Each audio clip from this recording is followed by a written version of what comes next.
Écoutez, bienvenue à la Procure pour cette rencontre exceptionnelle. Alors je ne sais pas s'il faut vous présenter en ces lieux parce que je pense que vous êtes un peu chez vous ici, en tout cas dans un environnement propice. Vous êtes un homme libre. J'essaie de l'être en tout cas. Donc le cardinal Bustillo, vous êtes un jeune cardinal, hein, vous avez 56 ans, je crois. 57, d'accord. Ah oui, vous avez vieilli donc. Je vieillis. Le cardinalat, ça, c'est lourd. Donc vous êtes un jeune cardinal, un cardinal aussi fraîchement élu, si on peut dire. 2 ans. 2 ans. Mais vous ne chômez pas, c'est-à-dire que vous avez déjà beaucoup de choses à votre actif, et notamment un rayonnement assez important, notamment médiatique. Et donc vous publiez chez Fayard donc ce nouveau livre, sous l'égide, j'allais dire, mais sous à l'initiative, en tout cas grâce à Nicolas Dia, ici présent. Et ce livre a un titre qui claque un petit peu comme un slogan, presque comme un slogan politique, si je puis dire. En tout cas, qui trouve une résonance évidemment dans notre société un petit peu fracturée, si on peut dire, qui est réparation. Alors je commencerai assez directement par ce que vous dites au cœur de ce livre. Vous parlez d'une légende amérindienne qui dit que nous avons 2 loups en nous, l'un qui fait le bien, l'autre qui fait le mal, et qu'en fonction du loup que nous nourrissons, eh bien, on ira dans une direction ou dans une autre. Actuellement, est-ce que vous pensez que l'humanité nourrit... quel loup actuellement nourrit l'humanité ? Bonsoir à tous. Je pense que l'humanité, notre humanité, peut mieux se nourrir. Pour le moment, nous voyons autour de nous, nous le constatons tous, qu'il y a beaucoup de violence, beaucoup de dureté et beaucoup d'intransigeance. Je n'ai pas fait une lecture dramatique et tragique de la vie et de la société, mais nous voyons des signes inquiétants. Et en même temps, je vois qu'il y a un potentiel merveilleux dans notre humanité. Quand je rencontre des jeunes, tout à l'heure dans l'avion, on a pu échanger avec un jeune de 22 ans, ils ont un idéal très puissant, très beau, très fort. Et moi je me dis, pourquoi aujourd'hui, dans notre société, en Occident, nous sommes si durs, le loup agressif, il est nourri, et le loup bon, il est un peu trop diesel. Alors pourquoi on ne s'appliquait pas, quelque part, ce que je fais par le livre, hein, il y a une dynamique aussi de provocation par la terminologie, et vous le savez, dans le thème provocation, il y a la vocation. Donc il faut réveiller notre vocation, notre vraie vocation, notre appel à vivre ensemble, à être unis, à incarner la fraternité. Alors déjà, puisqu'on part sur ce loup, quelle est pour vous l'incarnation du mal actuellement ? Il est protéiforme hein, déjà, c'est une bête hybride. Je pense que si on va à la racine, moi je trouve qu'il y a beaucoup de peur. Beaucoup de peur dans notre société, et la peur déclenche une forme tribale de protection. Quand on a peur, on se protège et on attaque les autres. Je crois que si on élimine la peur, on sera libre. La peur, me semble-t-il, nous empêche d'être totalement libres. Et on rentre dans une logique de calcul, un calcul systématique, sur tout et sur tous. Et notre liberté est sacrifiée. Et moi, je trouve dommage qu'on prêche tous la liberté, on prêche tous la tolérance, on prêche tous le respect, mais finalement, nous ne sommes pas libres. Nous ne sommes pas respectueux, et il faut travailler cette peur, parce que vous le savez, comme dans la tradition biblique, quand on reprend l'histoire d'Adam et Ève, c'est la peur. Ils se cachent quand ils entendent Dieu qui passe dans le jardin. C'est la première fois qu'on parle de la peur. Dans la Bible, on dit, ils ont entendu Dieu, ils se sont cachés, ils ont eu peur. Et moi, je pense que nous devons éliminer la peur de notre vie. La peur réelle, cette peur qui nous paralyse et qui nous empêche d'être libres. Aujourd'hui, je l'ai dit dans le livre, on fait attention absolument à tout ce qu'on dit, comment on le dit, à qui on le dit, pourquoi on le dit. il y a une forme de névrose, de paranoïa, et nous devons retrouver notre liberté. Alors, j'allais un peu, je voudrais vous provoquer un petit peu, mais vous regardez pas trop les chaînes info, vous n'êtes pas trop sur les réseaux sociaux pour avoir un tel sentiment? Vous savez, je suis pas très doué pour les réseaux sociaux. Je suis pas doué du tout même. Donc je regarde peu. Mais grâce à Dieu, j'ai des personnes qui m'informent sur ce qui se passe, ce qui se vit et ce qu'on dit. Moi, je pense qu'il y a, dans notre société occidentale, il y a une hypercommunication virtuelle et il y a un déficit de vie relationnelle, incarnée. Je crois que nous devons travailler ce domaine-là pour que nous ayons une vie relationnelle plus ajustée. Par les réseaux sociaux, pardonnez-moi le terme, on est quelque part sur le balcon tout le temps, pour voir qui parle, ce qu'il dit, comment il dit, pourquoi il le dit, et après, à notre tour, nous aussi, on agit, on réagit. Et où est notre liberté? Peut-être qu'il nous faut une forme de chasteté, je dirais, pour être moins exposé et moins regardé à l'extérieur, et peut-être plus regardé à l'intérieur de nous-mêmes, sur le sens de notre vie, sur ce qui nous apporte quelque chose de bon et de bien. Et s'il y a des choses qui ne nous apportent rien, ben on laisse tomber, tout simplement. Pourquoi faut-il réagir à tout, sur tout et en tout? C'est-à-dire, vous trouvez qu'on est aujourd'hui plus esclave de beaucoup de choses que naguère, ou comment ça se passe? Je sais pas, on est très attentif, c'est l'époque des réseaux sociaux. Donc tout le monde a une opinion, cela est légitime, hein. Mais est-ce qu'il faut réagir à toutes les opinions, systématiquement, souvent dans l'émotion et sans réflexion? Moi, je dis dans mon livre aussi que je crois qu'on est rentré dans un régime où il y a peu de raisons et beaucoup d'émotions. Et à la fin, on est rentré dans le système Facebook, presque, ou des réseaux sociaux. J'aime pas. Je suis pour, je suis contre. Et souvent, on nous pousse à nous prononcer d'une manière rapide sur les pour, sur les contre, au lieu de nous pousser à raisonner. Moi, je suis un nostalgique de la philosophie grecque. Je pense qu'on est rentré dans un système où on est tous juges, procureurs, on doit juger et condamner tout le monde, et c'est dur. Et moi, je pense que si on était un peu, dans notre société, un peu plus philosophe, peut-être que ça irait mieux. Donc, au lieu de juger et condamner, on se pose des questions, on cherche des réponses, on réfléchit avec les autres, et je pense que là, il y aurait plus de justesse, moins de violence, moins d'agressivité. On n'est pas appelé à donner des sentences sur tout et partout. Mais on se permet de réfléchir. Dans la réflexion, il me semble, il y a de l'ouverture. Il y a plus de liberté. Et on écoute l'autre. On respecte l'autre dans sa vision et dans sa réflexion. Et on n'est pas nécessairement poussé à réagir, à dire « je ne suis pas d'accord, moi je pense ». C'est bien que tu penses. On conçoit aussi que tu ne sois pas d'accord. Mais est-ce qu'il faut le faire, le dire d'une manière parfois brutale? Alors, vous avez pointé la liberté aussi. Le problème, c'est le temps. C'est-à-dire que les gens sont un peu bousculés dans des quotidiens, souvent des tâches d'ailleurs qui sont... Enfin, on se crée nous-mêmes nos urgences, en fait, d'une certaine manière.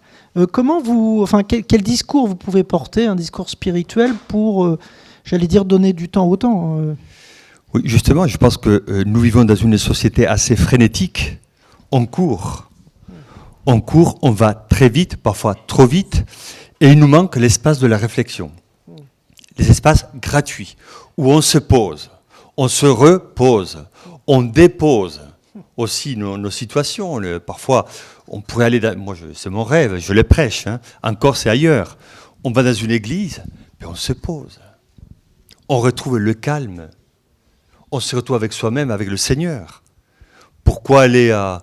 Je ne dis pas qu'il ne faut pas y aller, mais souvent il y a beaucoup de jeunes qui partent en Inde, qui partent dans des lieux exotiques pour trouver la paix. Si on va dans nos églises, on peut retrouver le calme, on peut retrouver la paix, on est dans des lieux sacrés, habités. C'est magnifique. Alors, si on veut partir loin, dans des lieux exotiques, pourquoi pas? Mais n'oublions pas nos racines, nos traditions, et je pense qu'il faut prendre du temps, et parfois perdre du temps, si j'ose dire. Parce qu'on ne sait pas parfois faire la part des choses entre l'urgent, le nécessaire, ce qui n'est pas urgent, ce qui n'est pas nécessaire. Et il faut revoir notre échelle de valeurs et nos principes aussi de nos priorités, tout simplement. Alors aussi, on est dans ce monde-là que vous décrivez. Vous n'êtes pas le premier à le décrire comme ça. Il y a aussi un problème de repère, évidemment. Donc comment nourrir, justement, comment faire en sorte qu'il y ait des nouveaux repères dans ce nouveau monde, dans cette nouvelle société? Alors moi, évidemment, je prêche pour ma paroisse. Ce ne serait pas très original. Mais quand on voit notre société depuis une soixantaine d'années, Dieu est resté un peu à la périphérie. Dieu, l'Église, et en même temps, on se rend compte aujourd'hui qu'il y a un vide spirituel, qu'il y a une soif de spiritualité.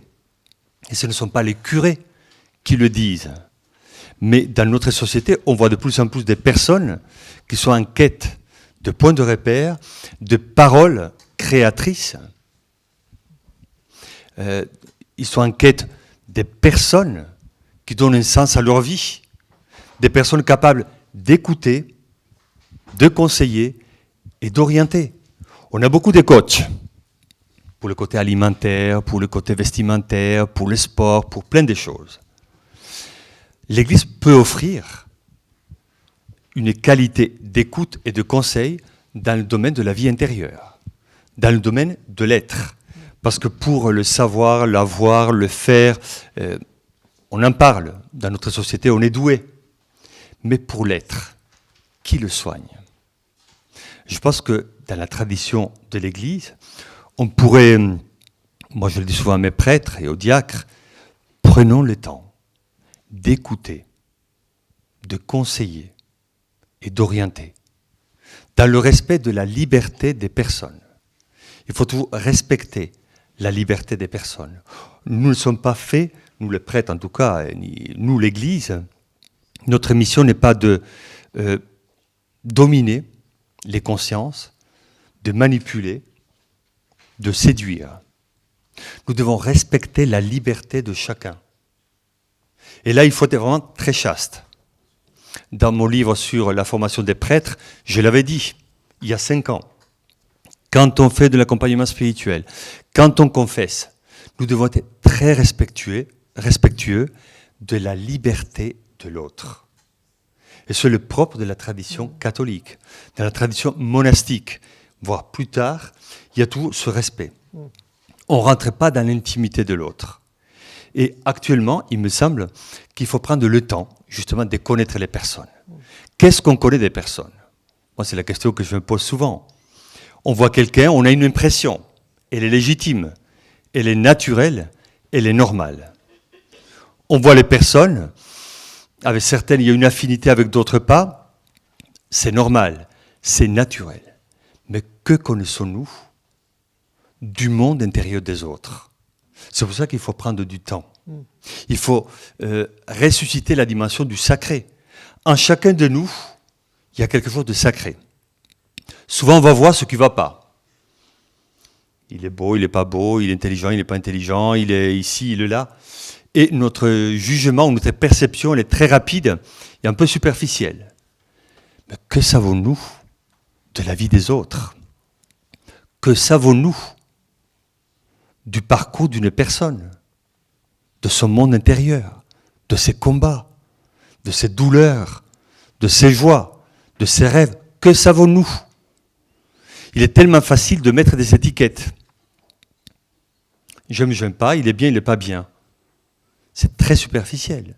Je pense que nous devons apprendre, il me semble, et c'est pour ça que la société ira mieux et sera moins crispée si on respecte le monde de l'autre, si on ne se précipitait pas pour juger et parfois condamner l'autre dans sa diversité. Alors, vous êtes cardinal d'une institution, d'une église qui a souvent l'image justement d'une institution qui est de contrainte. de dogme, enfin en tout cas ça peut être l'image depuis des millénaires. Comment justement faire ce que vous dites, comment c'est reçu à l'intérieur de cette institution, c'est-à-dire cultiver la liberté? Mais l'Église, effectivement, vous avez raison. Souvent, on voit l'Église, on a vu le côté moral. Il faut. C'est un aspect, mais c'est pas tout.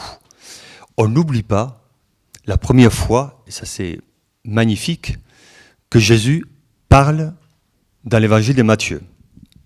Vous le savez très bien. C'est la toute première fois que Jésus parle. Et l'évangile nous dit « ouvrant la bouche ». Donc c'est comme une nouvelle création. Dans la Genèse, c'est Dieu dit et cela fut. Donc c'est par la parole que Dieu crée. Et dans l'évangile de Matthieu, c'est au tout début de sa vie publique, Matthieu nous dit Jésus ouvrant la bouche. Et qu'est-ce qu'il dit? Les béatitudes. Heureux, heureux, heureux. 9 fois de suite. Un discours de bonheur. Exigeant, mais un discours de bonheur. Et vous prenez le discours de la montagne, Jésus dit, vous avez entendu, moi je vous dis. Donc il y a une nouveauté, il y a une révolution, il y a un changement. Parce que Jésus va dire, aimez-vous les uns les autres, aimez vos ennemis, ne jugez pas, ne condamnez pas. Donnez des paroles exigeantes. Mais Jésus, là, il ouvre une nouvelle ère pour l'Église. Alors nous, Église institution, nous devons revenir toujours à la source, comme le saumon. Il faut remonter vers la source. Parfois on s'éloigne, mais quand on revient à la source, on revient à l'authenticité. Il ne faut pas avoir peur, il me semble, l'histoire de l'Église elle est longue, 2000 ans, il ne faut pas avoir peur de se dire, peut-être qu'il y a eu des pages sombres dans l'histoire de l'Église, mais nous pouvons écrire aujourd'hui des pages lumineuses. C'est notre mission. Moi, je le crois profondément. Moi, je n'ai pas peur de savoir que dans l'histoire de l'Église, il y a eu des pages sombres. Parce que moi, je me dis, si chacun de nous, moi-même, si nous regardons notre histoire, est-ce que tout est parfait dans notre histoire personnelle? Je ne pense pas. Dans l'histoire de l'Église, non plus. Mais si on revoit l'histoire de l'Église, et on se dit, là, on s'est trompé. Là, peut-être nous n'avons pas été cohérents avec l'Évangile. Parce que la question, c'est la cohérence avec l'Évangile. Si on perd l'Évangile comme boussole, on peut tomber très vite dans le formalisme, dans le volontarisme et dans le moralisme. Et l'Évangile nous dit, ne perds pas le sens de ta vie. Et donc, comment retrouver cette boussole actuellement? Bon, il y a beaucoup à l'intérieur de l'Église, il y a beaucoup de mouvements actuellement. Même le pape François a été critiqué pour diviser beaucoup les catholiques, ce que son successeur a l'air de plus rassembler, plus unifier, en tout cas plus apaiser. Est-ce que le discours que vous portez là, qui est un beau discours, est-ce que vous pensez qu'il est applicable actuellement avec une institution qui est fracturée, enfin un peuple, j'allais dire, oui. Fracturé et divisé? L'Église, elle est toujours en voie de conversion. L'Église n'est pas un club de parfaits. En tout cas, je ne le crois pas. L'Église est en évolution. La nuit des Pâques, quand on fait le rite de la lumière, dans le cierge pascal, il y a l'alpha et l'oméga, le commencement et la fin. Donc nous sommes toujours en chemin. Il y a un développement, il y a un chemin. L'Église est en chemin. Et en chemin de conversion et de perfection. Vous savez, quand on commence le carême, c'est la conversion. Dès qu'on parle de conversion, nous voyons le côté moraliste et triste. On est mauvais, il faut se flageller, etc., etc. Mais dans la conversion, il faut voir l'évolution. La parole de Dieu nous éclaire pour que nous allions de l'avant, pour purifier ce qui est lourd, lent en nous, et pour sortir ce qui est lumineux en nous. Il ne s'agit pas de faire un discours angéliste, mais l'Église doit évoluer. Par rapport à la question que vous me posez, l'Église catholique n'est pas une secte. L'Église catholique n'est pas un ensemble de clones où nous devons être tous pareils. Si vous prenez le collège apostolique, voilà, pour rester dans un domaine que vous connaissez bien, qui pouvait mettre ensemble Matthieu, un collecteur d'impôts, et Simon, un zélote? Qui pouvait les mettre ensemble? Il n'y a que Jésus qui pouvait le faire. Parce qu'ils sortent des critères sociologiques ou idéologiques et ils visent un idéal commun. Donc dans l'Église, on a la chance, moi je pense que c'est une bénédiction, je l'ai souvent dit, c'est une bénédiction pour l'Église d'avoir de la diversité. Et serait monochrome l'Église si on était tous pareils. Voilà, il y a des gens qui me disent « mais moi je suis charismatique ». Ok, moi je ne suis pas très charismatique, mais si il aime chanter, et ça lui fait du bien, et cette personne devient meilleure, mais qu'elle continue. Que peut apporter actuellement l'Église pour réparer la société ? Les sociétés, j'allais dire, parce qu'on est dans une société mondiale un petit peu aussi fragmentée, quoi. Oui, l'Église doit, je pense que c'est lié à notre nature et à notre culture. L'Église doit aussi se réparer elle-même. Avant de réparer les autres, avant de réparer la société, l'Église doit faire un travail de réparation elle-même. Et comme je disais tout à l'heure, dans la réparation, on répare quelque chose qui a été abîmé. Il faut retrouver l'authenticité. Il faut retrouver, à mon avis, la fraîcheur de l'Évangile. Parce que vous savez, aujourd'hui, si on parle de l'Église, l'Inquisition, les croisades, les prêtres pédophiles, on va connaître tout ce qui... les pages sombres. On va connaître aussi la dimension de la politique, de l'organisation, de la logistique. Mais beaucoup de personnes, beaucoup de jeunes ne connaissent pas l'âme de l'Église. Est-ce qu'on connaît l'Évangile? Et donc, la réparation, avant de réparer la société ad extra, nous devons faire un travail aussi ad intra. C'est une question de cohérence. Et je trouve que c'est magnifique de pouvoir se dire, puisque l'Église, comme j'ai dit tout à l'heure, n'est pas un club de parfaits, nous sommes tous perfectibles, on doit travailler pour que notre vie soit belle et soit cohérente avec l'Évangile. Les béatitudes, il faut les incarner.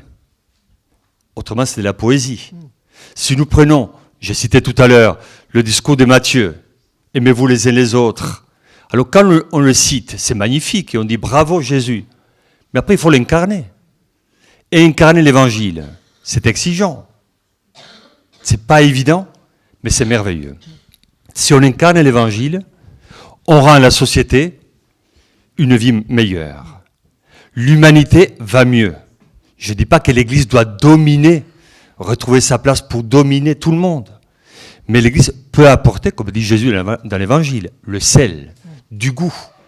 Apporter du goût à notre société. On a soif, tous. On a besoin de retrouver le goût dans notre société. Et je trouve que ça peut être très intéressant et c'est un beau défi pour la mission de l'Église. Réparer aussi l'espérance. On vit un réel déficit d'espérance. Quand on regarde les actualités, on se dit mais on est où? On voit la vie politique, économique, culturelle, médiatique, on se dit mais on est où? Et souvent on a peur. Il faut réparer l'espérance. Et je crois que l'Évangile nous rappelle notre identité. Qui sommes-nous et à quoi nous sommes appelés? Et là, nous avons un défi magnifique en tant que chrétiens pour notre société. Et nous pouvons le faire sans arrogance et sans complexe. Alors, qu'est-ce que vous dites à tous ces catholiques, souvent de fidèles catholiques, qui se détournent de l'Église justement à cause de la multiplication des scandales sexuels? Puisque vous parlez de réparation, il faut aussi aborder ce sujet, évidemment. Mais vous le voyez depuis que je suis évêque, donc 2021, et il y a eu, c'était en octobre 2021, nous avons eu la révélation de ces faits extrêmement douloureux. Et nous avons pu le dire, l'Église de France s'est engagée. Le rapport Sauvé. Hein. Le rapport Sauvé. L'Église de France s'est engagée pour réparer. Et j'ai eu la possibilité de le dire, beaucoup d'évêques l'ont dit, l'homme du sacré, le prêtre, ne peut pas massacrer des vies. Ce n'est pas notre mission. L'homme qui prend le corps du Christ ne peut pas prendre le corps des autres d'une manière criminelle. Donc l'Église continue sa voie des réparations. Nous avons un tribunal ecclésiastique, nous avons dans chaque diocèse des personnes et des cellules qui vont veiller sur les abus. Donc l'Église fait des efforts. Et elle doit continuer à faire des efforts. Ce n'est pas qu'on a fini. Nous arrivons à la fin de l'année liturgique. Vous savez que tous les évangiles et tous les textes bibliques nous parlent de vigilance. Nous devons être toujours vigilants pour viser la cohérence et la bienveillance. Un homme d'église, une personne d'église, ne peut pas faire le mal, ne peut pas jouer avec la vie des autres. Donc nous avons un travail de réparation, et de l'autre côté, nous voyons aussi dans notre société qu'il y a des domaines qui doivent être réparés. Je pense en particulier à la violence sociale. Il y a beaucoup de violences, trop de violences. Il n'y a pas longtemps, dans un quartier populaire, on me disait, à une époque, dans les années 80-90, il y avait des sœurs qui étaient dans le quartier, d'une manière discrète. Elles arrivaient à pacifier. Aujourd'hui, il y a un manque de vocation et on a moins de présence d'églises dans certains quartiers. Et la violence, elle est trop présente dans notre société. Et nous pouvons, et nous avons le devoir, me semble-t-il, en tant que chrétiens, de viser la paix et de chercher la paix. Quand on va à la messe, ce n'est pas par hasard que vers la fin de la messe, on dit « Donnez-vous la paix » et allez dans la paix du Christ. Nous ne pouvons pas limiter ces formules liturgiques à des rites froids et techniques. Il faut les appliquer, il faut les incarner, il faut les vivre. C'est puissant à la fin de la messe quand on dit « Allez dans la paix du Christ ». Donc, on doit porter la paix et on doit vivre la paix. Et la paix n'est pas évidente. Si nous ne sommes pas pacifiés nous-mêmes, nous ne pouvons pas pacifier les autres. Donc le chantier est toujours à l'intérieur. C'est pour ça que parfois, il y a des personnes qui disent l'Église doit faire, oui, la société doit faire, le gouvernement doit faire, les autres doivent faire. Nous devons faire. Nous devons commencer le chantier à l'intérieur de nous-mêmes. C'est une responsabilité aussi personnelle. Et si nous travaillons notre propre vie, si nous sommes bons et nous faisons le bien, on va transmettre autour de nous le bien. Il y a une phrase qui m'a toujours fasciné dans les Actes des Apôtres, extrêmement simple, parce que finalement l'évangile est exigeant, mais il demande aussi la simplicité. En Acte 10, on nous dit « Jésus est passé en faisant du bien ». Vous imaginez? Si nous, moi je me dis pour moi personnellement, si j'ai passé dans la vie des autres en faisant du bien, si chacun de nous passait dans la vie des autres en faisant du bien, le monde irait mieux. Et vous voyez, Jésus, il est passé en faisant du bien. Il n'y a pas un débat théologico-mystique, philosophico-scientifique, non. Il a fait du bien, c'est tout. Je pense que là, nous avons un défi de simplicité, d'incarner dans la simplicité tout ce qui est bien et bon. Alors juste une petite question quand même, je reviens sur la crise des abus qui est quand même quelque chose d'important. Est-ce que vous pensez qu'il y a toujours il y a un retour de l'omerta au sein de l'Église? Il y a beaucoup d'associations de victimes qui disent ça, qu'il y a un risque quand même que la chape de plomb revienne sur... Je ne pense pas. Je ne pense pas. Alors, je parle de l'Église globalement, oui, parce que l'Église de France a, c'est vrai, été en pointe sur cette affaire, mais il y a certaines conférences épiscopales qui restent à la traîne. Je pense que l'Église de France a donné aux autres églises un exemple de courage. Ce n'était pas évident. Pas évident. Mais l'Église de France l'a fait. Le pape, vous le savez, le pape Benoît, il a commencé. Le pape François, avec son style, il a continué. Le pape Léon continue. Donc l'Église parce qu'en fait, c'est du basique. Comment l'Église, nous prêchons la morale, la spiritualité, le bien, la bonté, comment l'Église peut faire du mal, comment les ministres de l'Église peuvent faire du mal. Donc je crois qu'il y a à Rome actuellement une commission, et elle continue à stimuler toutes les conférences épiscopales. Alors il y a des niveaux évidemment différents. Une chose c'est l'Occident, une chose c'est l'Asie, l'Afrique ou l'Amérique du Sud, mais je crois que nous avons commencé un chemin dans lequel on s'est dit, nous, Église catholique, nous ne pouvons pas faire du mal. Le mal n'est pas notre mission. C'est pour ça que j'ai cité tout à l'heure Jésus, il a fait du bien. C'est très simple, c'est basique. Donc l'Église ne peut pas faire du mal. Oui, d'accord, certes, mais il y a certaines affaires qui sont couvertes quand même, notamment... Alors, moi, je ne connais pas très bien l'Afrique, je ne connais pas très bien l'Asie, je ne connais pas très bien l'Amérique du Sud. Mais en Occident, je connais mieux l'Occident. En Occident, quand même, il y a une volonté, et pas simplement une volonté politique, entre guillemets, il y a une volonté ecclésiale d'être clair et de viser le bien.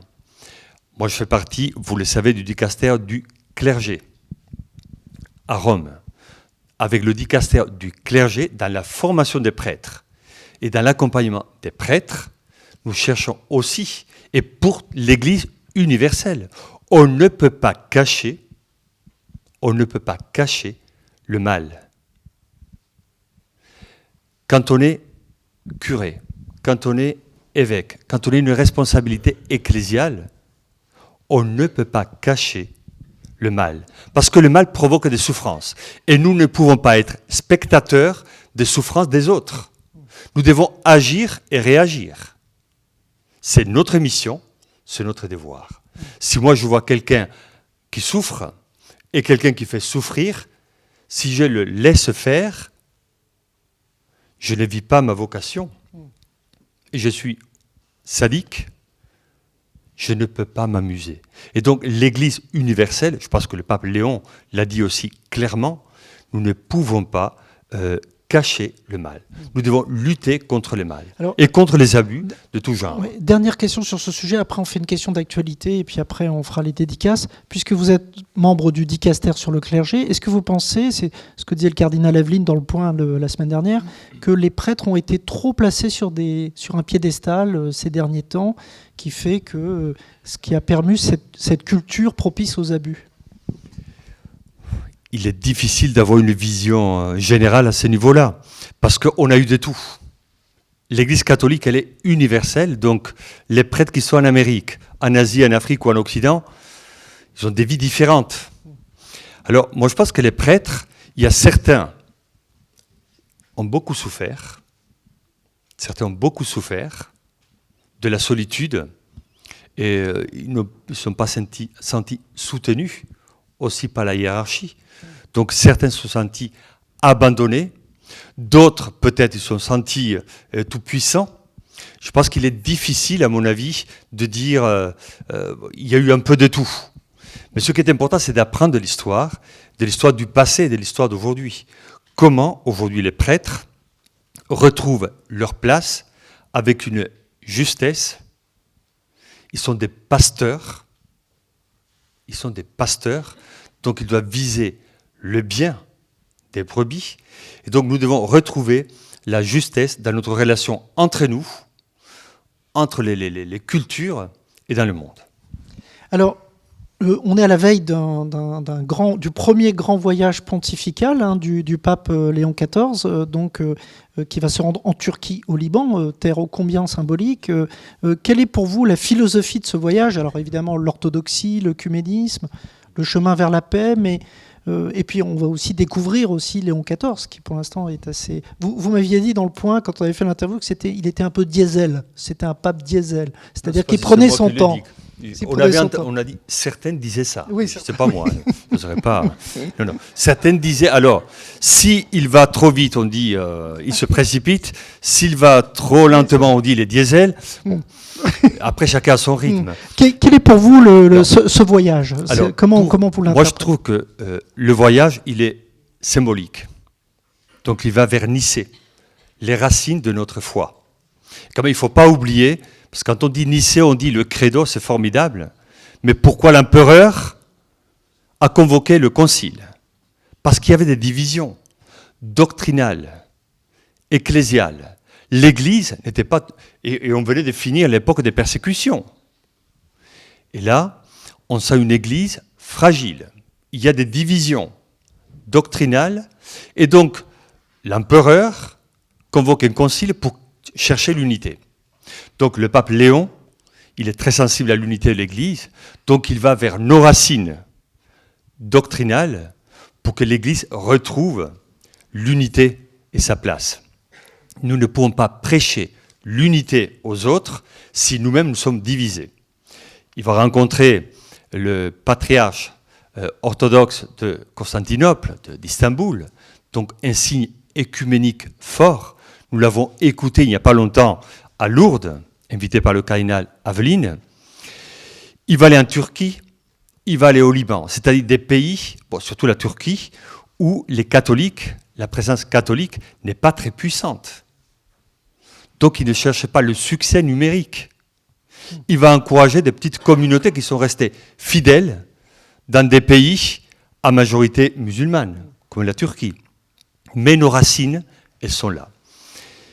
Le Liban, un pays où il y a beaucoup de diversité. Et je fais un lien aussi avec la question que vous m'avez posée tout à l'heure, parce que le Liban est un modèle pour moi de diversité. Il y a beaucoup de rites, beaucoup de diversité, mais l'unité, elle est là. Ils ne sont pas les uns contre les autres. Ils sont unis. Et moi, je trouve qu'en allant au Liban, au Moyen-Orient, il va pouvoir apporter et donner un message de paix à partir de ce qu'on croit, de ce qu'on est, à tout le Moyen-Orient. Je crois que sa parole aura une densité, parce qu'il est attendu, une densité et une force.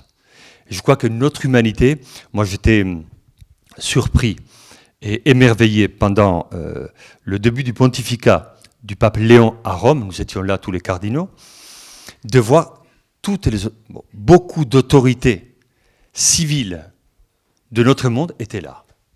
Catholiques et pas catholiques. Ils étaient là. Ils étaient présents. Donc il y a une soif aussi d'une leadership, si j'ose dire, morale, éthique, spirituelle, dans notre monde. Et le pape Léon, avec son style sobre, mais il va de l'avant, je pense qu'il va pouvoir apporter des paroles et un témoignage important pour notre monde.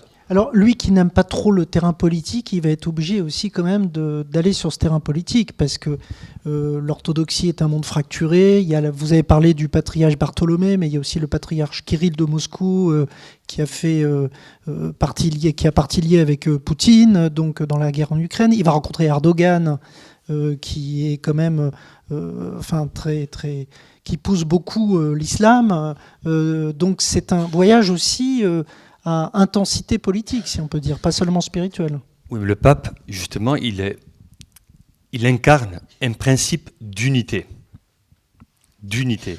Et donc le fait qu'il parle avec les orthodoxes, avec le monde musulman, c'est une manière de dire, voilà, l'Église catholique est en dialogue, dialogos. Le verbe s'est fait chair. Dialogos, quand la parole circule entre deux réalités. Nous ne pouvons pas ne pas vivre le dialogue interreligieux. C'est lié à notre nature, à notre culture. Le verbe s'est fait chair. Et à partir de là, il faut qu'il y ait du dialogue. La Trinité visite l'humanité et s'incarne dans notre humanité. Alors quand on parle de dialogue, pour dialoguer, comme je disais tout à l'heure, dialogos, tu dois être conscient de ton identité. Tu dois être conscient de qui tu es, ce que tu crois. Et tu vas aller vers l'autre, non pas pour créer une fusion ou une confusion, mais un dialogue d'identités, des traditions différentes. Et on va s'enrichir mutuellement. Parce que nous sommes tous différents et nous avons des traditions différentes. Certains ont une crainte du dialogue interreligieux, mais justement dans le terme dialogue, on inclut la différence. Et on respecte la différence. Je reviens toujours à la base de notre foi, le Verbe s'est fait chair. Donc nous ne pouvons pas ne pas dialoguer. Mais dialoguer avec notre nature, avec notre culture, dialoguer avec notre identité. Parce qu'alors, on enrichit l'autre, et l'autre nous enrichit. Alors, dernière question, hein, pour faire le lien avec le titre de votre ouvrage. Est-ce que vous pensez que c'est un pape de réparation ? Je crois que oui. C'est un pape qui va réparer l'Église. C'est sa mission. Sa mission est de réparer l'Église et de réparer la société. Et il va le faire avec son style et avec son devoir et pouvoir. Le pape n'est pas un homme politique, donc ce n'est pas par la voie de la politique qui va le faire, mais c'est par la voie de la diplomatie. N'oublions pas l'importance de la diplomatie pontificale. L'Église catholique a une chance extraordinaire d'être présente dans des pays minuscules où les catholiques sont minoritaires et à travers cette présence, l'Église sait, il y a une circulation d'informations. Je me rappelle que dans certains pays à majorité musulmane ou à majorité hindouiste ou bouddhiste ou autre, il y a des minorités des catholiques, mais ils voient, ils écoutent, ils vivent et ils nous disent, ils peuvent dire comment, dans un pays, quelle est la situation d'un pays, la situation politique, la situation culturelle, la situation sociale.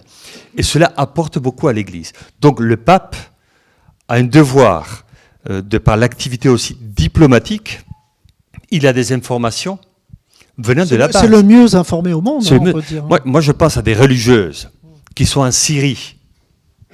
On ne les voit pas à la télé. Mais ces religieuses, elles sont là. C'est une présence, c'est comme le levain dans la pâte. Une présence discrète, mais elles sont là. Elles sont fidèles. Et dans la fidélité, il y a toujours une fécondité. Et ces religieuses peuvent parler avec les noms apostoliques, peuvent parler avec les autres. Elles nous disent comment fonctionne la société, la situation politique, les craintes, les rêves. Ça, c'est magnifique de faire circuler les informations d'une manière saine et visant le bien des populations. Merci, Cardinal Bustillo. Donc, écoutez, je crois que vous allez avoir pas mal de livres à dédicacer à la suite de cet entretien. Merci beaucoup. Et merci à vous.